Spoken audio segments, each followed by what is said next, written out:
Nous vivons la crise de la démocratie et la crise des valeurs morales.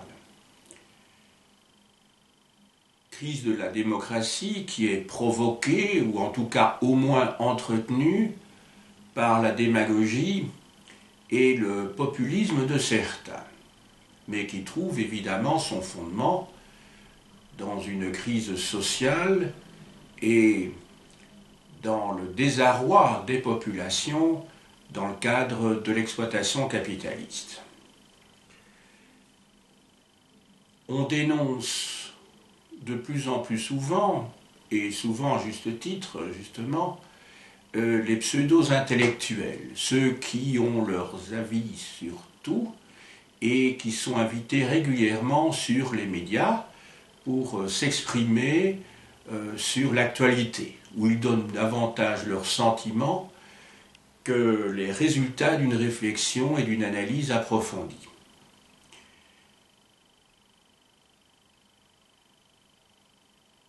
Lorsque j'étais étudiant à l'université, il y avait une catégorie d'intellectuels qui avait mauvaise presse, à savoir les sophistes qui, essentiellement dans le dernier tiers du 5e siècle avant notre ère, à Athènes, enseignaient à la jeunesse qui se destinait à la politique. C'était essentiellement Platon qui était convoqué, et par l'intermédiaire de Platon, c'était bien sûr la figure de Socrate qu'il s'agissait de sublimer, d'idéaliser. Je me propose avec vous maintenant d'essayer d'identifier, d'essayer de cerner au mieux le profil de ce groupe d'individus, de ce groupe d'individuels appelés sophistes. Du point de vue intellectuel, bien entendu, mais aussi et surtout peut-être du point de vue social et du point de vue politique, en essayant de comprendre pourquoi ils ont été par la suite dénigrés.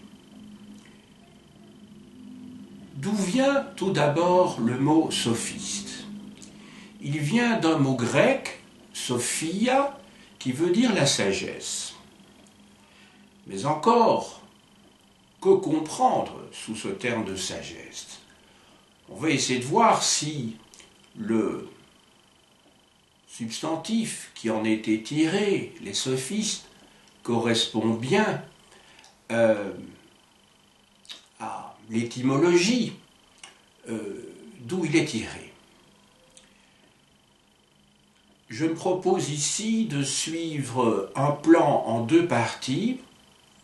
Dans un premier temps, j'aborderai l'enseignement des sophistes, en commençant tout d'abord par l'identification de ce groupe, en essayant d'identifier leurs origines, de mieux cerner la profession qu'ils exerçaient, la clientèle qu'ils visaient, et pourquoi on fit tellement appel à leur service dans le dernier tiers du 5e siècle avant notre ère, c'est-à-dire le fameux siècle de Périclès, autrement dit l'apogée d'Athènes.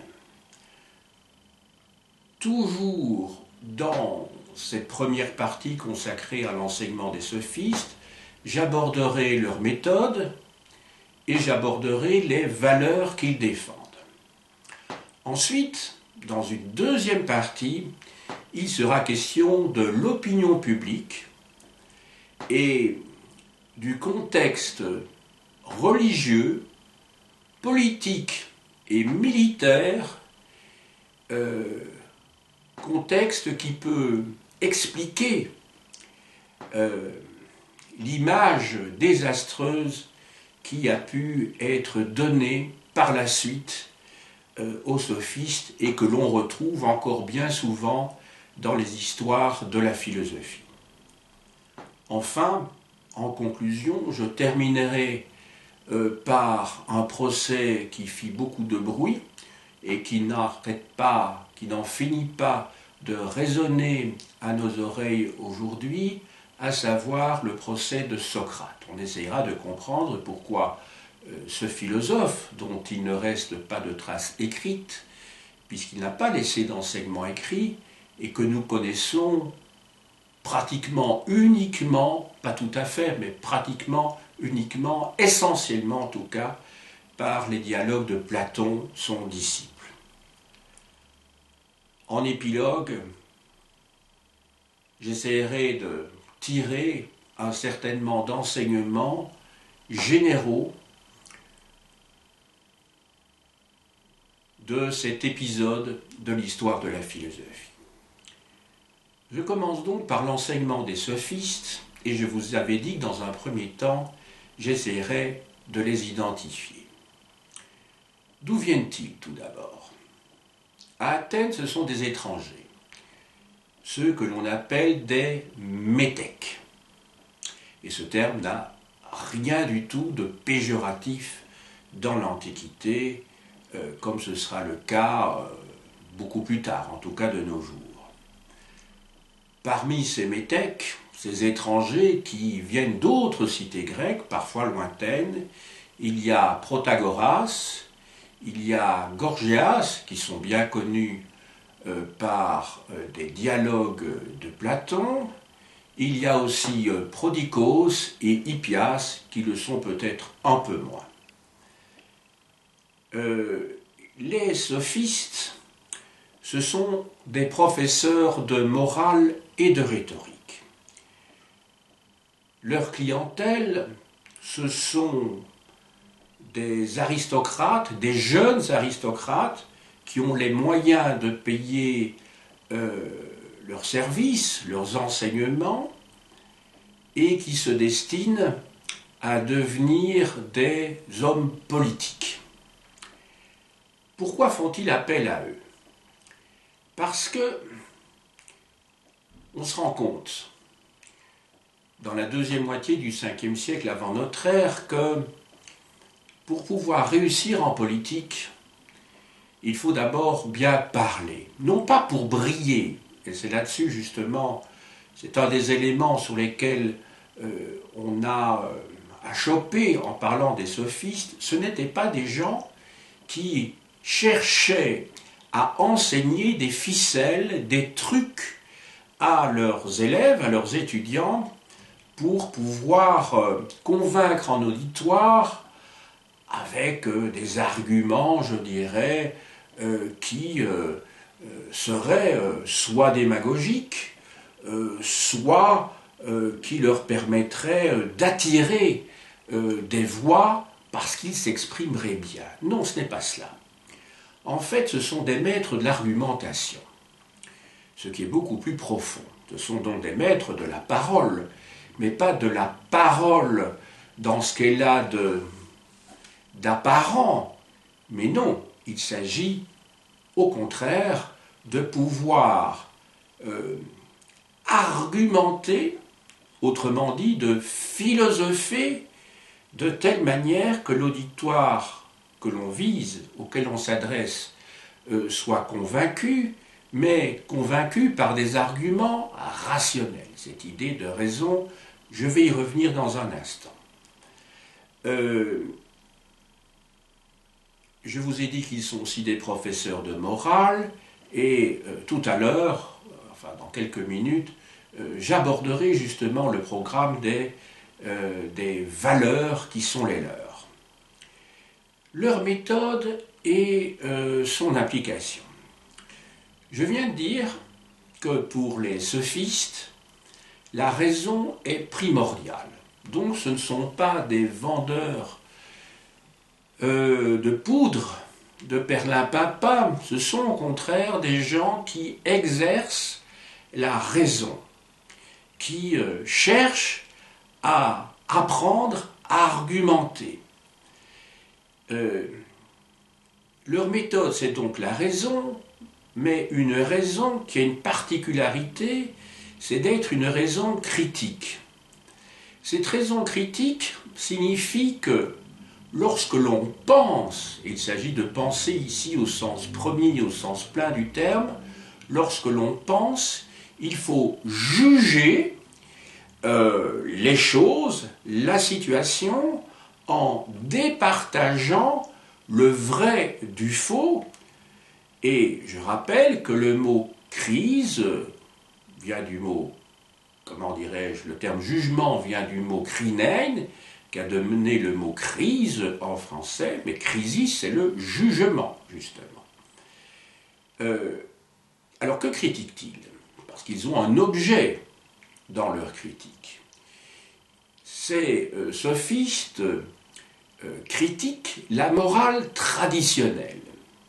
Autrement dit, la morale qui est celle des gens conventionnels, des gens formatés, qui ne cherchent pas à aller plus loin, à progresser, autrement dit, dans la compréhension des choses. Ils critiquent donc la morale traditionnelle et cherchent à mettre en évidence l'être humain comme étant le point de référence de la pensée. Ainsi, pour Protagoras, qui est sans doute le plus célèbre des sophistes, l'homme est à la mesure de toute chose. Ceci est très moderne et Marcel Detienne, dont je montrerai un ouvrage tout à l'heure, a montré que l'aletheia, c'est-à-dire la vérité, est, avant d'être un concept opératoire sur le plan philosophique, et un objectif sur le plan pour les philosophes, c'est d'abord un concept mythique. La vérité peut, sinon l'on y réfléchit bien, s'avérer dangereuse lorsque l'on met un grand V à ce mot, à cette idée. Existe-t-il seulement une vérité? Les sophistes, et c'est le cas de Gorgias en particulier, ne nie pas l'existence d'une vérité ou de la vérité, mais il a une position d'agnostique. Il dit que si la vérité existe, elle nous est inaccessible. On voit que c'est donc un grand progrès dans l'histoire de la pensée, c'est de considérer, il s'agit même d'une révolution, je dirais, copernicienne, de considérer que c'est l'homme qui est la mesure de toute chose, et que par conséquent, lorsque l'homme s'exprime, il exprime d'abord son opinion. Il n'exprime pas, et il ne pourrait pas exprimer la vérité avec un grand V, parce que celle-ci, par définition, ne lui est pas accessible. Donc, autrement dit, les sophistes font preuve d'humilité lorsqu'ils s'expriment de cette manière. Leur relativisme, alors que ça a été compris d'une autre manière, évidemment, pour les attaquer, le relativisme ne vise pas à détruire la morale dans son ensemble, mais tient à remettre les choses en place. Et l'aspect positif, si je puis dire, dans la vie de la cité, dans laquelle ils sont fortement imbriqués par le rôle qu'ils jouent, en tant que pédagogue d'une part, en tant que conseiller également, en l'occurrence de Périclès à Athènes, eh bien, leur position philosophique permet de fixer un cadre qui soit justement moralement soutenable, parce qu'il est fondé théoriquement, justement, un cadre qui permet à chacun d'exprimer ses opinions sans que l'opinion, la doxa, soit a priori rejetée comme n'étant qu'une apparence, puisque seuls des points de vue différents peuvent être exprimés. Cela permet à tous les citoyens de la cité de pouvoir s'exprimer librement, sans qu'il n'y ait des individus, des philosophes qui pourraient se prévaloir, ou des politiques qui pourraient se prévaloir dans le cadre d'une expression de type clérical, de posséder, eux, la vérité, et réfuteraient dès lors ceux qui ne savent pas. Au fond, c'est un petit peu, et même tout à fait, opposé à la position que défend Platon dans la République, dans cette cité idéale, où les philosophes ont pour mission de gouverner, ce qui est une vision tout à fait aristocratique de la société et en aucun cas démocratique. Donc, la libre expression des opinions, qui est prônée par les sophistes, permet le fonctionnement de la démocratie, et puisqu'il n'est pas possible d'accéder à la vérité dans le domaine de la gestion des affaires publiques, dans le gouvernement de la cité, il n'y a pas d'autre solution que pour trouver une issue que de voter à la majorité. C'est là l'origine du vote à la majorité. La majorité peut se tromper, bien entendu, mais au nom de quoi? Au nom de quel principe une minorité pourrait-elle affirmer qu'elle a raison contre la majorité des compatriotes, des citoyens, en vertu de quel principe? Évidemment, on peut considérer que c'est dangereux et que on sait bien que l'opinion publique est souvent reine dans les décisions qui sont prises par les politiques, mais c'est un moindre mal.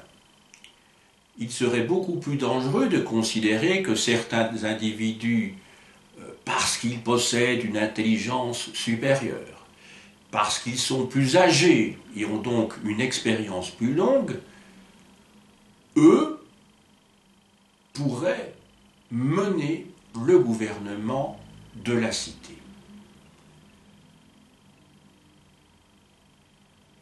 Je vous ai dit il y a quelques minutes que les sophistes sont vraiment impliqués dans la vie de la cité. Je vous ai dit par la bande que plusieurs de ces sophistes sont amis de Périclès. C'est le cas de Protagoras, que Périclès va charger de rédiger la constitution de Tourioï. Hippodamos de Milet va être chargé par Périclès de dresser le plan de cette ville.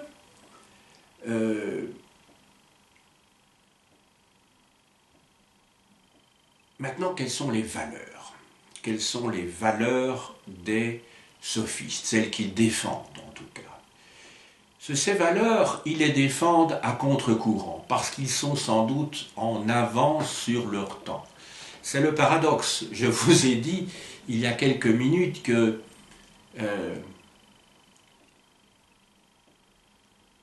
la conséquence de leur théorie, c'est que non pas toutes les opinions se valent, mais en tout cas, il faut tenir compte, pour pouvoir gouverner, de l'expression de la majorité des votes.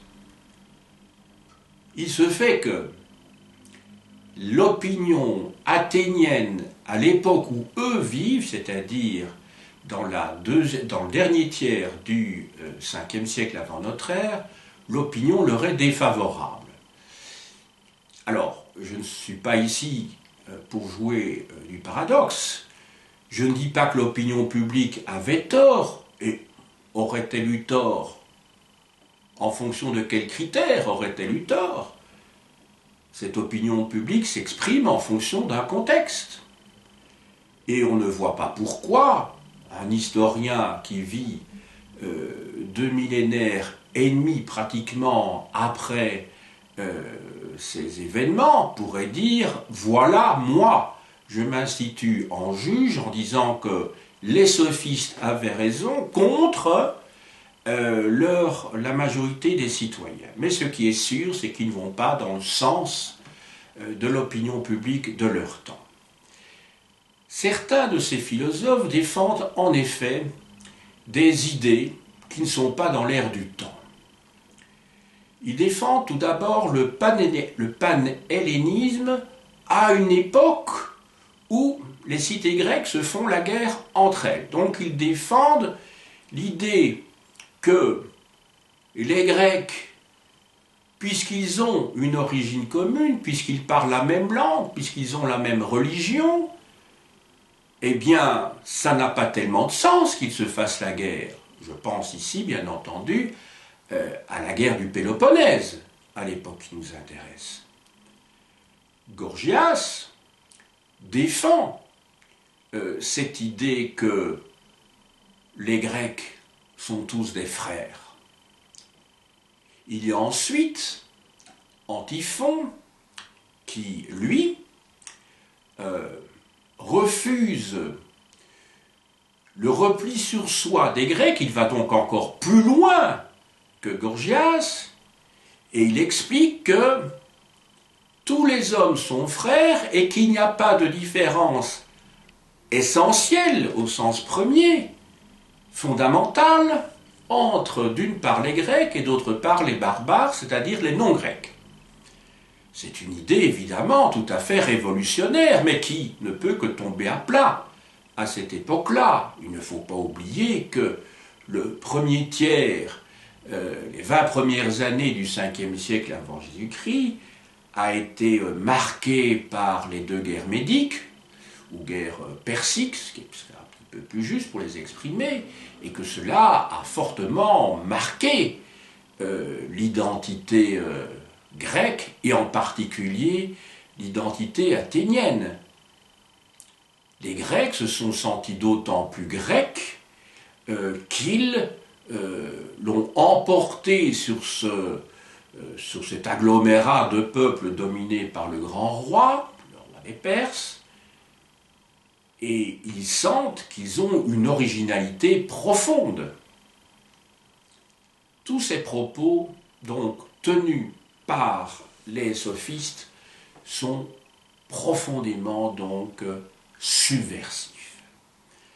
Après avoir donc identifié ce groupe d'intellectuels, les sophistes, après avoir analysé la méthode qui est la leur, c'est-à-dire un rationalisme critique, après avoir montré également que ce sont que tout en étant métèques, ils sont fortement impliqués dans la réflexion sur l'organisation de la cité, sur le gouvernement de la cité, donc la politeia.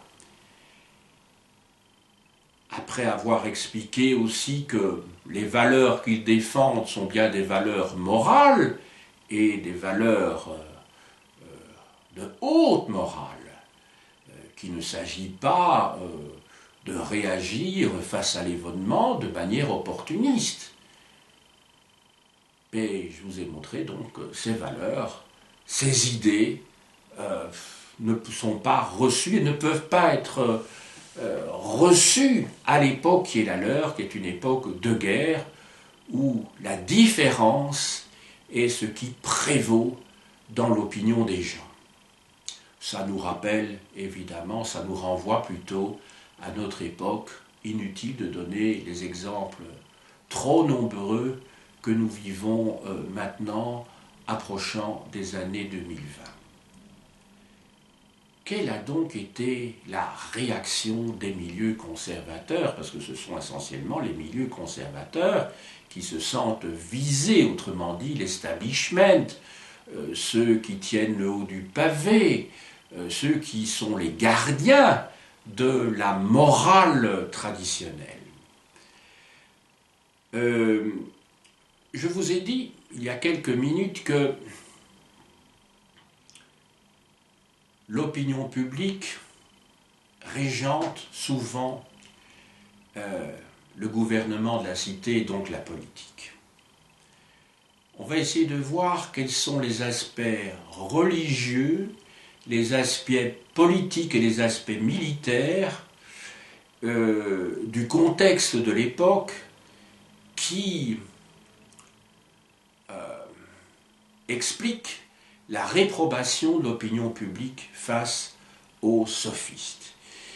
À cette époque, et ça ne correspond peut-être pas à l'idée que l'on a de la Grèce antique, évidemment, et surtout de ce modèle athénien, la religion est partout. C'est difficile à comprendre parce qu'on a tendance souvent à projeter le rationalisme de notre époque, à projeter l'esprit moderne sur ces époques lointaines, mais qui sont en même temps, c'est le paradoxe, le modèle, qui participe au modèle de nos sociétés, sur le plan politique et sur le plan des valeurs. La Grèce, le monde grec, à l'époque classique, est un monde très religieux, marqué par la piété. Qu'est-ce que c'est que la piété? La piété, c'est le respect des ancêtres, le respect des valeurs traditionnelles. Ce que la valeur morale traditionnelle, la morale traditionnelle, c'est ce que les Grecs appellent l'arrêté. Pour les Grecs, si les hommes oublient de rendre hommage, de rendre un culte, de respecter les ancêtres et les dieux, il est tout à fait logique que dans un rapport de réciprocité, ces mêmes ancêtres et ces mêmes dieux les oublient. Par conséquent, l'impiété qui se répand, ou en tout cas ce sentiment que les sophistes donnent aux habitants, aux Athéniens, que par leur action, par leur réflexion, par la pédagogie qu'ils mènent auprès de la jeunesse, conduisent à l'impiété, eh bien, c'est dû au fait que, justement, cela a pour conséquence, justement, que les dieux vont devenir indifférents aux Athéniens, en particulier donc les dieux qui sont proches de la cité athénienne, donc les dieux polyades, en particulier Athéna, et que cela va avoir des conséquences, tant sur le plan politique que sur le plan militaire. En effet, sur le plan militaire, en 405 a lieu la bataille d'Égos-Potamos, et lors de cette bataille, les Athéniens sont défaits. Les gens sont superstitieux, des gens attribuent la cause de cette défaite au déclin religieux de la cité. au fait que l'on n'a pas respecté les dieux. Autrement dit, par le manque de piété. Manque de piété qui conduit donc à une crise morale qui secoue la cité. Il y a aussi,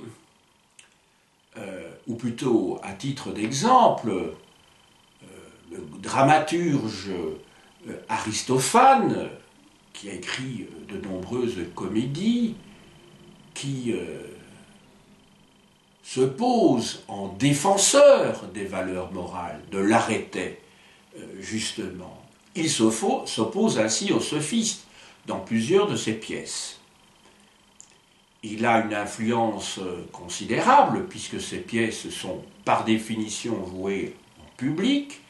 Il a beaucoup de succès, et donc il participe d'une propagande, d'une campagne contre ce groupe d'intellectuels.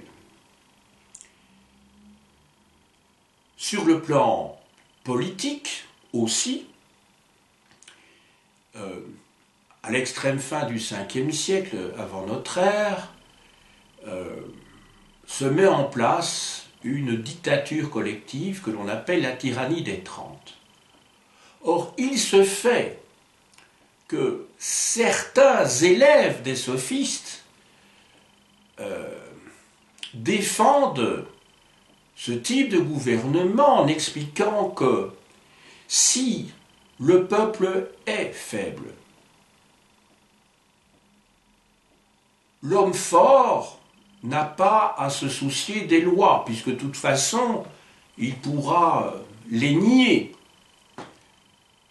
Cette idée est reprise par Platon dans la République, lorsqu'il défend justement, lorsque cette idée est défendue par Thrasymachus, et on retrouve également dans un autre dialogue de Platon, le Gorgias, des propos similaires dans la bouche de Calliclès. Donc cette idée que, je dirais, pré-nietzschéenne, selon laquelle les hommes forts sont, par leur force même, seuls habilités à pouvoir diriger, puisque les hommes faibles, ce sont donc des moutons, ce sont des gens qui ne sont pas capables de prendre en main les rênes de la cité. Nous passons maintenant au procès de Socrate. Venant de définir, comme je viens de faire, le contexte religieux, politique et militaire qui est celui d'Athènes à la fin du 5e siècle, on va peut-être, et même certainement, en tout cas je le souhaite, je l'espère, mieux comprendre ce qui s'est passé. On connaît Socrate, je vous l'ai dit tout à l'heure, presque essentiellement par les dialogues de Platon. On le connaît aussi par d'autres sources, entre autres Aristophane, qui justement, et il est sans doute plus proche de la réalité, le place parmi les sophistes, et le critique donc. Platon, lui, l'idéalise, sans faire de jeu de mots, parlant de ce philosophe. Platon, lorsqu'il parle de son maître, en parle comme quelqu'un qui recherche la vérité avec un grand V, et qui ne considère pas qu'il puisse exister des vérités avec des petits V. Socrate apparaissant comme celui qui recherche le vrai, celui qui recherche le beau, celui qui recherche le juste. La méthode de Socrate, telle qu'elle est présentée par Platon, est la méthode bien connue de la maïeutique, ce qui vient d'un mot grec qui signifie celle de l'accouchement par celui qui intervient, qui est interrogé par son maître dans le dialogue, de telle manière que le maître le conduise progressivement à découvrir la vérité qu'il possède et dont il n'a pas a priori conscience. Socrate est donc bien, par sa méthode, la maïeutique, un maître de la parole. On a d'ailleurs souvent fait cette comparaison, qui vaut ce qu'elle vaut, mais enfin, elle n'est pas complètement délirante. On a souvent comparé la maïeutique à la psychanalyse, dans la mesure où le psychanalyste est là pour susciter chez l'analysant, le patient, si vous voulez,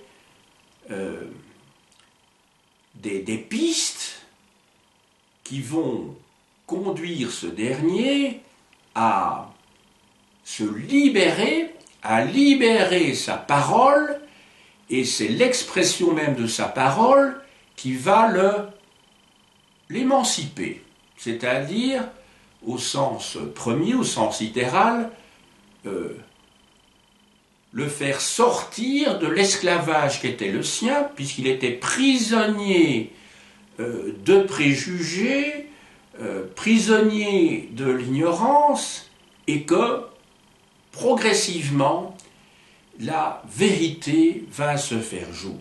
Mais cette vérité, c'est la vérité de l'analysant, la vérité du patient. C'est cette vérité-là qui compte. Est-ce vraiment la vérité historique de ce qui a pu se passer dans la petite enfance du patient? Non, pour le psychanalyste. Ce qui compte, c'est la construction que l'analysant a pu en faire, et c'est sur cette construction-là qu'il s'agit de travailler. Ce n'est pas sur les événements qui ont pu, le cas échéant, provoquer un traumatisme. L'être humain se raconte des histoires, et c'est donc sur les histoires qu'il se raconte que l'analyste, avec son analysant, va travailler.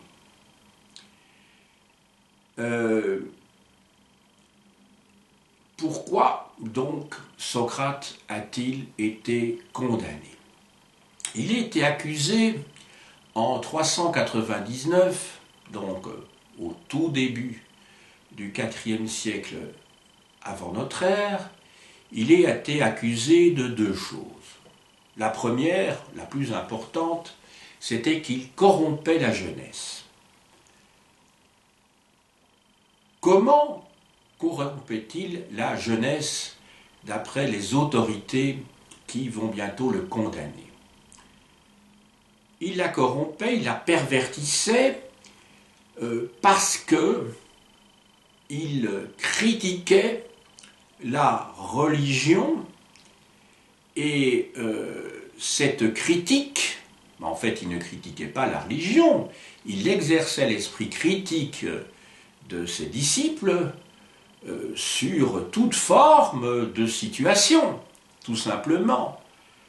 Et cette formation à l'esprit critique était bien entendu considérée pendant cette période de crise morale profonde, de crise politique, qui avait conduit la démocratie athénienne pour une durée courte à subir les 30 tyrans, donc à l'extrême fin du Ve siècle. Donc, pour la jeune démocratie qui renaît la démocratie qui renaît de ses cendres après la fin de la tyrannie des 30, eh bien, un personnage comme Socrate était un séditieux, au même titre d'ailleurs que les sophistes auxquels il appartenait. Socrate faisait partie de ces intellectuels. Et lorsqu'au fond, Socrate est mis dans la bouche de Platon, plutôt sous la plume de Platon, en situation de discuter sur un certain nombre d'arguments avec des sophistes comme Protagoras et Gorgias, en fait, il ne fait rien d'autre que d'exercer la raison critique. Il s'agit d'un débat d'intellectuels. Il n'y a pas, en fait, d'opposition sur le fond. Ils utilisent la même méthode et, dans les deux cas, l'essentiel, c'est l'art de la parole, non pas pour briller, mais comprendre l'art de la parole pour pouvoir argumenter. Donc, aux yeux d'un certain nombre d'historiens de la philosophie, maintenant, mais déjà depuis plusieurs décennies, il n'y a donc pas d'opposition essentielle entre Socrate et les sophistes. Il s'agit d'une mise en scène par Platon. On ne saura jamais exactement ce que Socrate pensait, ce qu'il a dit, puisqu'il y a une médiation entre Socrate et nous qui est Platon. Et je vous ai dit qu'on a une autre source qui est Aristophane, et Aristophane considère que Socrate est un sophiste. Donc l'historien de la philosophie doit prendre les arguments qui ont été énoncés contre les sophistes avec beaucoup de précaution et non pas prendre pour argent comptant les affirmations de Platon. Outre la corruption de la jeunesse, Socrate est également accusé d'avoir introduit un nouveau dieu. Ce nouveau dieu qui est le daimon. Effectivement, Socrate, toujours chez Platon, ou en tout cas il est accusé par les autorités d'avoir dit qu'il entend un Dieu en lui-même qui est en train de lui parler. En fait, il ne s'agit pas du tout d'une nouvelle divinité. Cette voix intérieure n'est vraisemblablement rien d'autre que sa conscience, autrement dit lui-même.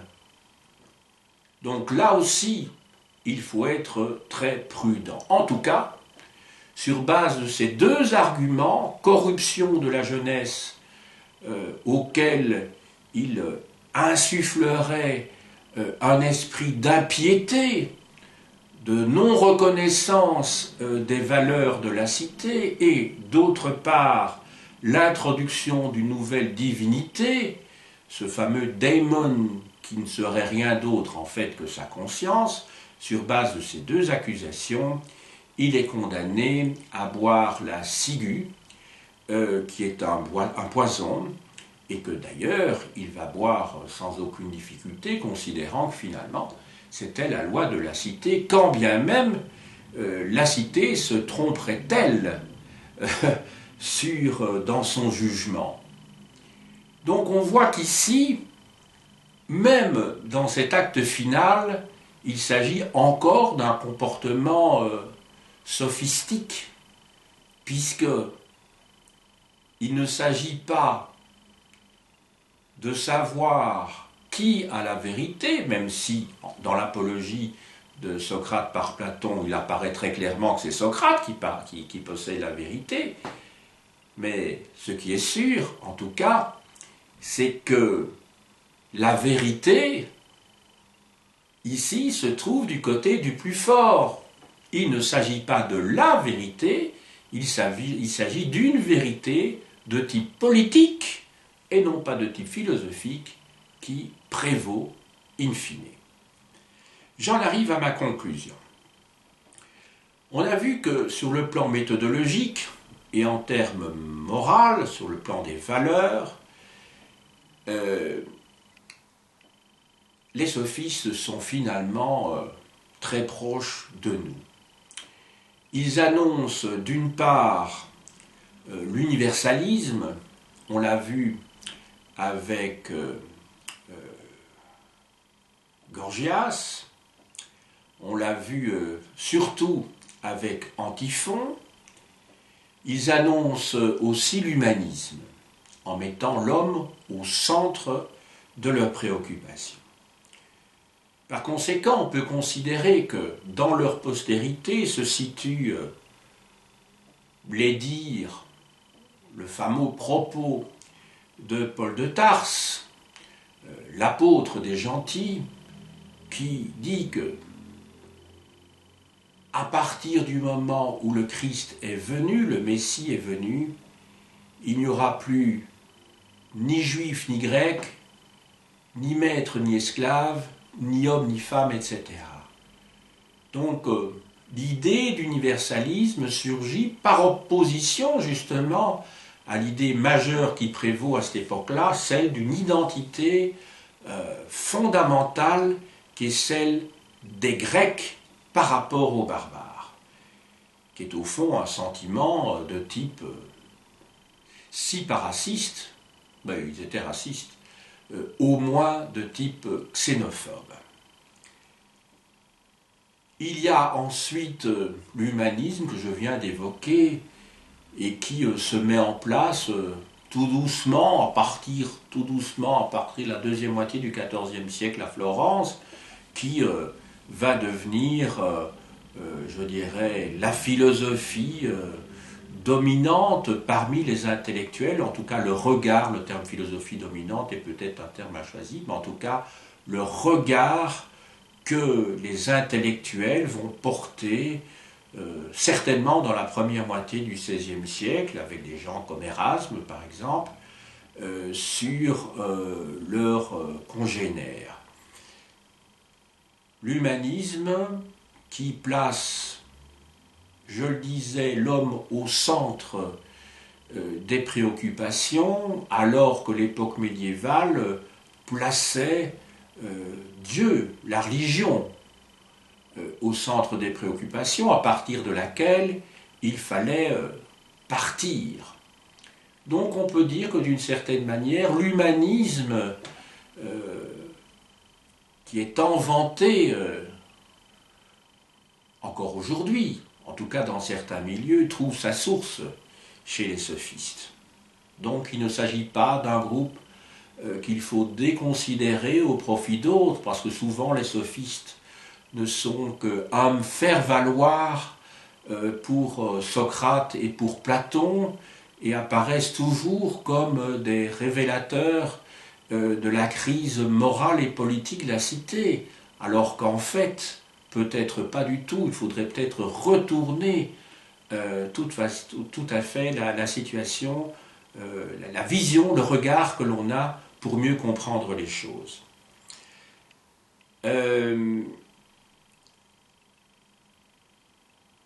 On peut donc avoir de la sympathie vis-à-vis de ces sophistes. Je vous ai dit tout à l'heure que la vérité, la recherche de la vérité avec un grand V peut apparaître comme un projet totalitaire,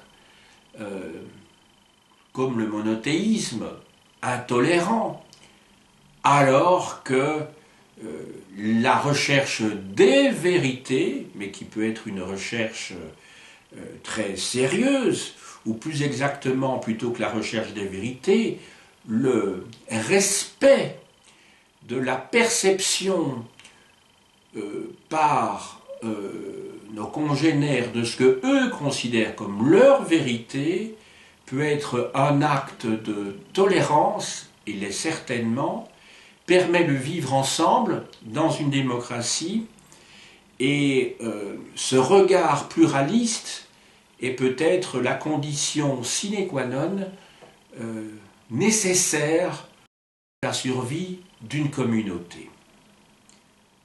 Enfin, je crois toujours qu'il s'agit de boucler la boucle par l'actualité, comme je le fais dans mon introduction, c'est de réfléchir au rôle des intellectuels dans la cité, et plus que jamais aujourd'hui, car ces intellectuels, lorsqu'il s'agit de vrais intellectuels, ne sont pas écoutés.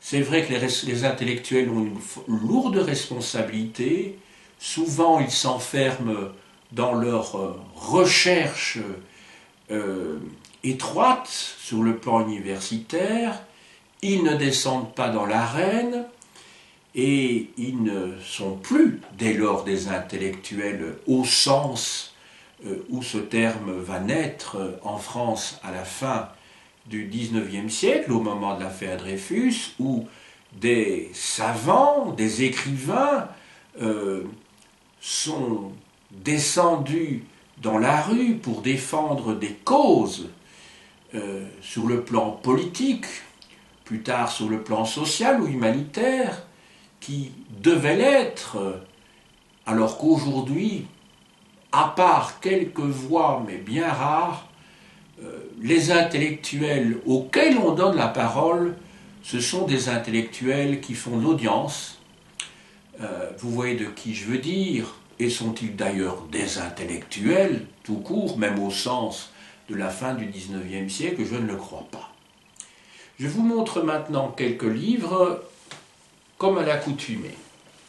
Tout d'abord, une brique, celle de celui qui était assistant du professeur Mazet quand j'étais étudiant, et puis qui a fait toute une carrière comme professeur de philosophie, enseignant l'histoire de la philosophie antique et médiévale à l'Université libre de Bruxelles, Lambros Kouloubaritsis, aux origines de la philosophie européenne, de la pensée archaïque au néoplatonisme, aux éditions de Bouc Université.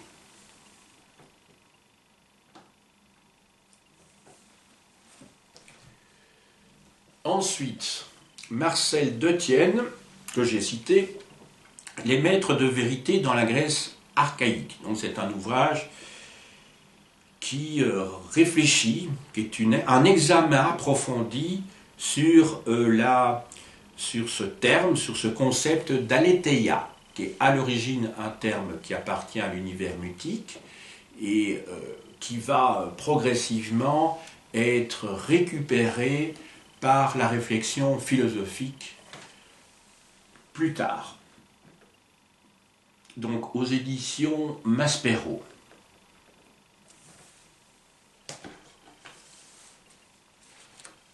Alors, l'ouvrage de base pour mon propos, Jacqueline de Romy, Les grands sophistes dans l'Athènes de Périclès, en livre de poche.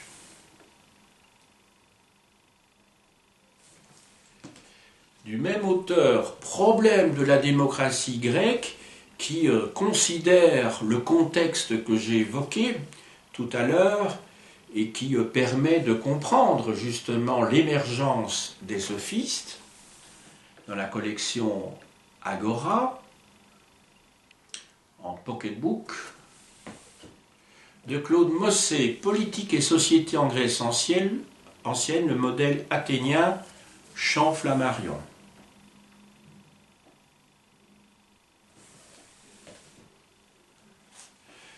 Du même auteur, Le procès de Socrate aux éditions Complexes, dans la collection La mémoire des siècles, 399 avant Jésus-Christ, qui est donc la date du procès, de la condamnation et donc de l'exécution, même si Socrate se donne lui-même le poison, la ciguë.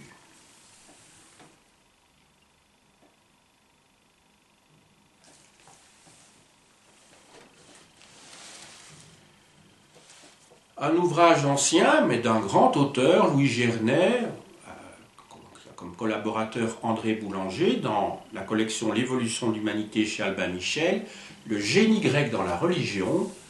Oui, si je vous montre ceci, c'est que j'ai consacré quand même une partie de mon exposé à insister sur le fait que la société athénienne, comme les sociétés grecques de l'époque archaïque et classique, sont des sociétés profondément marquées par le sentiment religieux.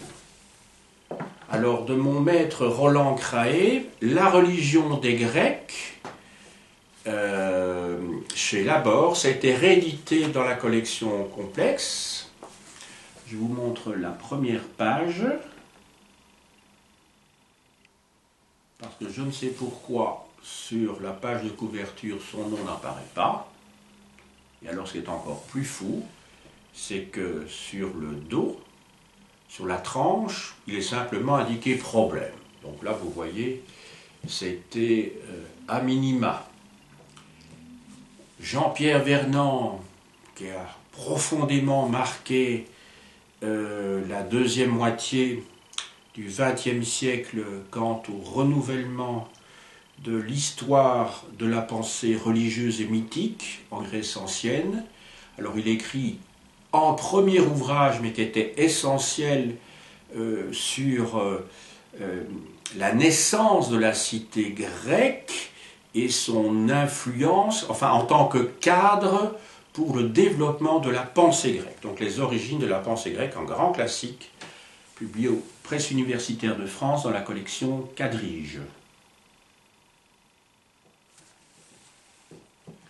Du même, Mythes et religions en Grèce ancienne, au Seuil, la librairie du XXe siècle. Du même, Jean-Pierre Vernant, L'univers, les dieux, les hommes, au Seuil, même collection, même si c'est un autre format. Ça, c'est un ouvrage qui est vraiment très accessible, hein, très accessible au grand public. Il a écrit encore des tas d'autres ouvrages sur le sujet. Je vous ai montré ce qui me semblait indispensable à lire dans un premier temps. Alors, la leçon inaugurale de ma compatriote Vinciane Pirenne-Delforge au Collège de France, juste l'an dernier, en octobre 2017. Elle enseignait à l'Université de Liège et elle était directrice de recherche au Fonds national belge de la recherche scientifique. Sa leçon inaugurale s'intitule « Le polythéisme grec comme objet d'histoire », donc publié chez Fayard, dans la collection Collège de France. Alors, bien entendu, je n'oublierai pas les sources, car sans les sources, tout n'est que spéculation. Vous montrerez les 2 volumes du théâtre d'Aristophane. Il s'agit évidemment d'un recueil essentiel pour comprendre le point de vue d'un dramaturge, mais qui a eu un impact très important sur l'opinion athénienne, et dans pièces de théâtre dans lesquelles il, à plusieurs reprises, il s'acharne et il ridiculise les sophistes.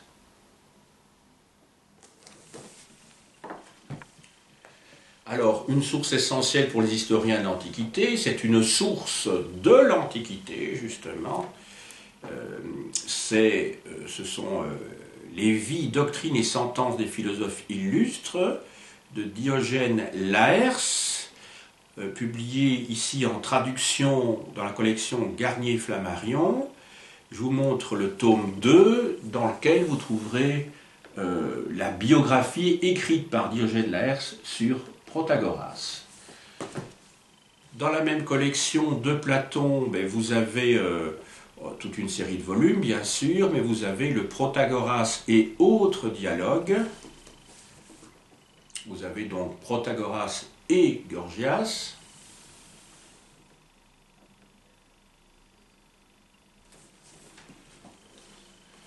Alors, ici, vous avez le Gorgias, où est mis en scène le fameux Calliclès que j'évoquais tout à l'heure.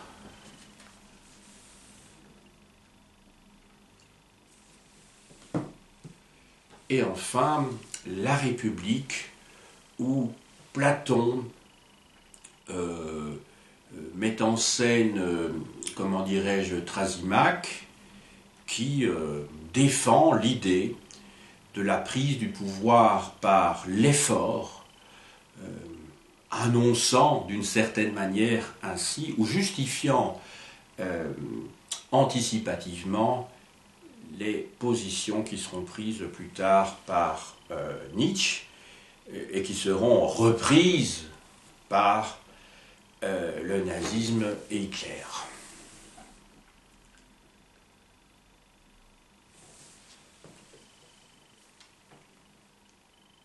J'ai dit